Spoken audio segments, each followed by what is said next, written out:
اعوذ باللہ من الشیطان الرجیم بسم اللہ الرحمن الرحیم۔ تمام تعریفیں اس ذات کے لیے جو عالمین کا رب ہے۔ درود و سلام ہو نبی کی ذات پر، ان کے اہل و عیال پر اور ان کے صحابہ پر۔ پروگرام قرآن اور لمحہ فکریہ کے ساتھ ڈاکٹر نائل انجم حاضر ہے۔ آئیے قرآن پڑھیں، سمجھیں، اپنا تجزیہ نفس کریں اور اپنی زندگیوں کو قرآن کے سانچے میں ڈھال لیں۔ اس کا موضوع ہے کن فیکون۔ قرآن پاک میں اللہ تعالیٰ ارشاد فرماتے ہیں کہ جب وہ کسی کام کا ارادہ تو وہ کہتے ہیں کن فیکون، تو وہ ہو جاتا ہے۔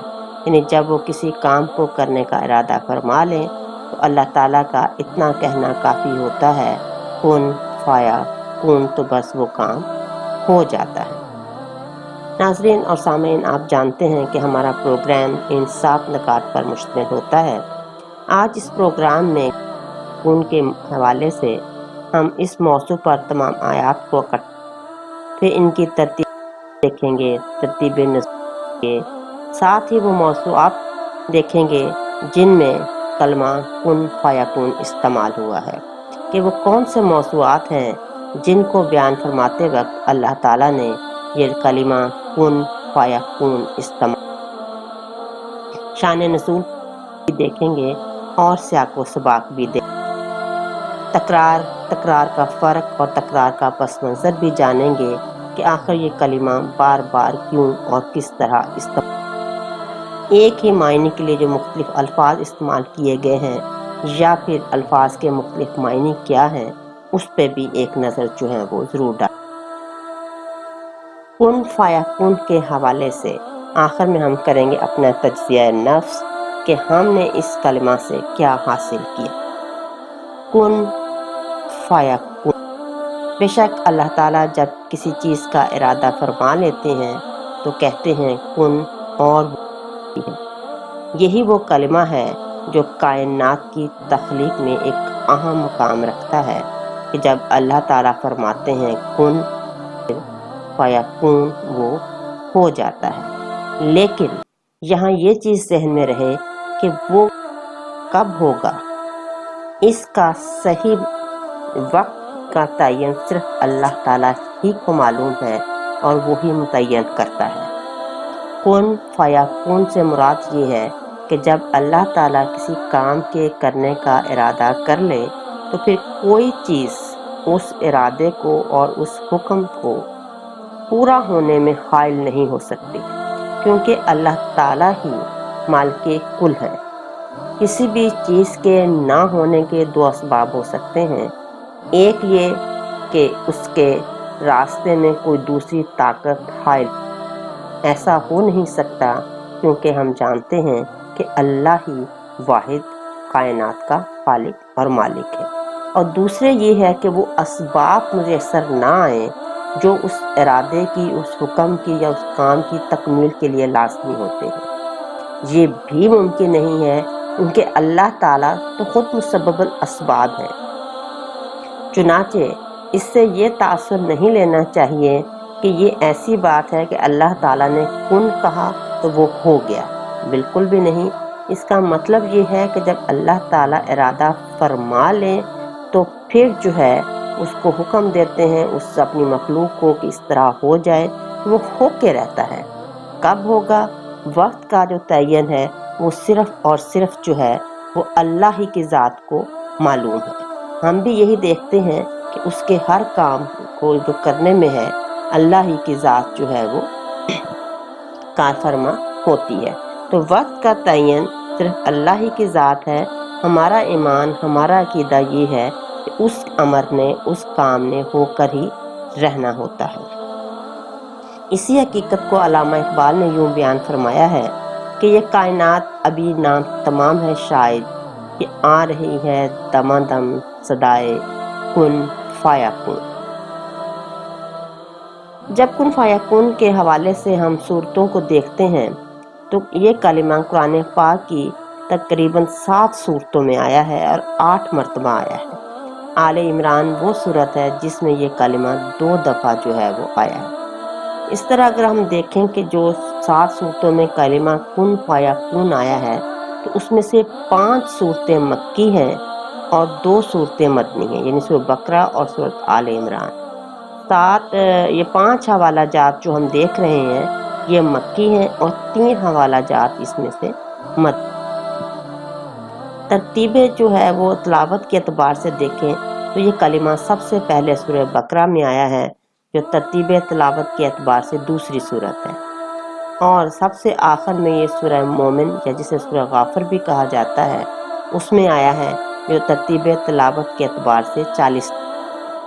ترتیب نزول کے اعتبار سے دیکھیں تو سب سے پہلے یہ کلمہ سورہ یاسین میں آیا ہے جو کہ 41 نمبر پہ ہے، اور سب سے آخر میں سورۃ آل عمران میں آیا ہے جو کہ ہمارے پاس 89 نمبر پہ نزول کے اعتبار سے آتا ہے۔ کن فیا کن کے موضوعات سے بات کرنے سے پہلے ایک لمحے کے لیے ہمیں یہ دیکھنا ہوگا کہ ایک انسان جو ذی شعور ہوتا ہے اس کے ذہن میں کچھ بنیادی سوالات اٹھتے ہیں۔ وہ بنیادی کیا ہیں؟ یہی وہ موضوعات ہیں جو کن فیا کن کا حوالہ بنتے ہیں۔ تو وہ بنیادی سوال جو ہر انسان کے ذہن میں اٹھ سکتے ہیں وہ کچھ اس طرح کہ میری تخلیق کیسے ہوئی، کائنات کی تخلیق کیسے ہوئی، یہ بھی کہ زندگی کا اختتام کیا ہوگا اور کیسے ہوگا، اور پھر یہ پوری زندگی کا انجام کیا ہوگا اور وہ کیسے ہوگا۔ انسان اپنے وجود اور ارد گرد کے وجود کے بارے میں ضرور سوچتا ہے اور وہ اس کی سوچ ان 4 سوالات کو جنم دیتی ہے۔ اس کے ساتھ ساتھ یہ بھی وہ سوچتا ہے کہ آخر یہ سب کچھ کرنے کے پیچھے کون سی ہستی، کون سی پاور جو ہے وہ کار فرما ہے۔ ایک بات ذہن میں رہے، ملکیت کا دعویٰ بہت سے لوگ کرتے ہیں، تخلیق کا دعویٰ کون کرے گا؟ جو کرے گا وہی ذات، وہی ہستی، وہی طاقت، وہی قوت۔ ان 4 سوالوں کے جو جواب ہے اس کی جو ہے وہ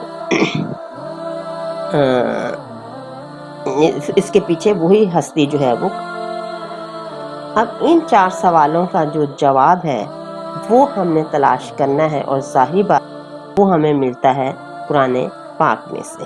قرآن پاک کے لیے سراسر روشنی ہے۔ جب ہم قرآن پاک سے ان سوالات کے جواب دیتے ہیں کہ میری تخلیق کیسے ہوئی، تو قرآن پاک اس سوال کا جواب ہمیں تخلیق انسان کے سلسلے میں دیتا ہے کہ اللہ تعالیٰ نے بہت تفصیل سے انسان کی تخلیق کا ذکر قرآن پاک میں کیا ہے۔ اور تخلیق کے حوالے سے اگر ہم دیکھتے ہیں کہ 4 طرح کی تخلیقات ہوئی ہیں، حضرت آدم علیہ السلام کی تخلیق، حضرت حوا کی تخلیق، اور پھر دونوں کے ملاپ سے اولاد آدم کی تخلیق، جسے اب ہم عام الفاظ میں انسانی تخلیق کہتے ہیں۔ اس تخلیق کے درمیان میں جو حضرت آدم کی تخلیق اور حوا کے ملاپ سے شروع ہوئی تھی، اس کے درمیان میں ایک تخلیق حضرت عیسیٰ علیہ السلام کی بھی ہوئی ہے۔ چنانچہ جو سوالات ذہن میں آتے ہیں اس حوالے سے بھی ہمیں پاک مطمئن کرتا ہے اور بتاتا ہے کہ حضرت آدم کی تخلیق کیسے ہوئی۔ پاک ہمیں یہ بھی بتاتا ہے کہ حضرت عیسیٰ کی تخلیق کیسے ہوئی۔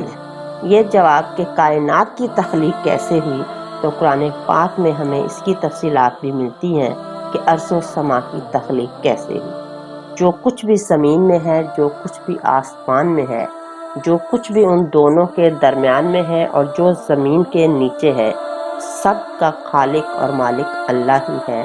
یہ ہمیں قرآن پاک سکھاتا ہے، اور یہیں سے ہمیں پھر پتہ چلتا ہے کہ اس کائنات کی تخلیق، زندگی کا اختتام کیا ہوگا اور کیسے ہوگا۔ زندگی کا اختتام جو ہے وہ موت ہے۔ انفرادی طور پر ایک شخص وفات پا جاتا ہے تو اس کی زندگی ختم ہو جائے گی، لیکن اجتماعی طور پر ہم دیکھتے ہیں کہ قیامت کا عمل ظہور پذیر ہوگا، پھر ایک زندگی جو مکمل طور پر اس پورے عرض پر موجود ہے وہ ختم ہو جائے گی۔ کیا یہی زندگی کا اختتام ہوگا کہ قیامت آ گئی، ایک شخص کی موت واقع ہو گئی، یا زندگی ختم ہوگی؟ یا اس سے آگے بھی ہے جس کو ہم زندگی کا انجام کہتے ہیں۔ زندگی کا انجام بلا شبہ قیامت کے بعد حیات بعد از موت سے شروع ہوگا کہ جب لوگوں کو دوبارہ ایک زندگی دی جائے گی اور جو کچھ انہوں نے اس زندگی میں کیا ہوگا اس کا حساب کتاب ہوگا اور اس کے بنیاد پر اس جزا اور سزا کا فیصلہ ہوگا۔ اب یہ تمام چیزیں جو چار بنیادی سوال انسان کے ذہن میں اٹھے، ہمیں تمام کے تمام جوابات جو ہیں وہ قرآن پاک سے ملتے ہیں۔ ایک یہ بھی آ سکتا ہے کہ ان تمام چیزیں جو ہم نے کہا تخلیق انسان سے لے کر حیات بعد از موت کا ذمہ دار وہ اللہ ہی ہے، لیکن یہ سب ہوگا کیسے؟ جو میں نے پوچھا، ایک انسان پوچھتا ہے، سوال کرتا ہے اپنے آپ سے بھی اور دوسروں سے بھی کہ زندگی کا اختتام کیا اور کیسے ہوگا، انجام کیا اور کیسے ہوگا۔ تو اگر ان چیزوں میں اللہ تعالیٰ نے ہماری رہنمائی فرمائی ہے تو پھر ہم یہ سوچتے ہیں کہ یہ سب ہوگا، تو یہ ایک قانون الہی ہے اور اس الہی کو کن فیکون کہا جاتا ہے۔ اللہ تعالیٰ اپنے امور اسی ایک قانون کے تحت ایک کن فیکون، جب وہ کسی کام کا ارادہ کر لے تو پھر وہ ہو کے رہتا ہے، اس کے راستے میں کوئی رکاوٹ نہیں آ سکتی۔ بہت سے کام ہو گئے اور کچھ ہونے ابھی باقی ہیں، تاہم اس کے پیچھے بنیادی اصول یہی ہے، کن فیکون۔ اب اگلے حصے میں ہم دیکھتے ہیں کہ کن فیکون کی ترتیب تلاوت میں کس طرح جو ہے استعمال ہوا ہے۔ جیسے میں نے پہلے بتایا کہ سورہ بقرہ میں سب سے پہلے یہ کلمہ جو ہے وہ استعمال ہوا ہے۔ اللہ تعالیٰ ارشاد فرماتے ہیں سورہ بقرہ میں کہ بدیع السماوات والارض واذا قضى امرا فانما یقول له کن فیکون۔ تو یہاں جو اصول بیان فرمایا گیا ہے وہ ہے خالق ارض و سما، کہ زمین و آسمان کی تخلیق اللہ تعالیٰ نے ہی کی، اور قانون کیا ہے، کن فیکون۔